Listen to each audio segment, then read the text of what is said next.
পলাতক সরকারের আমলে চটদখলের মতো দেশের ব্যাংকগুলো দখল করে নেওয়া হয়েছিল। আমানতকারীর টাকাকে তারা নিজেদের ব্যক্তিগত টাকায় রূপান্তরিত করে ফেলেছিল। অন্তর্বর্তী সরকারের অন্যতম কাজ ছিল ব্যাংকিং ব্যবস্থায় আস্থা ফিরিয়ে আনা, আমানতকারীর স্বার্থ রক্ষা করে নিয়ম শৃঙ্খলা প্রতিষ্ঠা করা, হিসাবপত্রে বিশ্বাসযোগ্যতা স্থাপন করা। ব্যাংকিং ব্যবস্থায় আস্থা প্রতিষ্ঠা করা গেছে, এর ফলে অর্থনীতিতে শৃঙ্খলা ফিরেছে। অন্তর্বর্তী সরকারের অর্জনগুলোর মধ্যে এটা ছিল খুবই গুরুত্বপূর্ণ। গত সরকারের লুটপাটের মহোৎসবে গত 15 বছরে $234 বিলিয়ন পাচার হয়েছে। এটা আমরা জানি। কত রকমভাবে পাচার হয়েছে তাও জানার বিষয়। অভিনব এক একটা পদ্ধতি ছিল।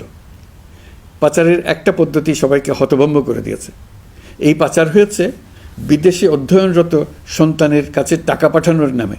তিনি সন্তানের লেখাপড়ার জন্য এক সেমিস্টারের অর্থাৎ 3 মাসের খরচ বাবদ অফিসিয়াল ব্যাংকিং চ্যানেলে পাঠিয়েছেন $3,33,00,000, অর্থাৎ প্রায় 400 কোটি টাকা।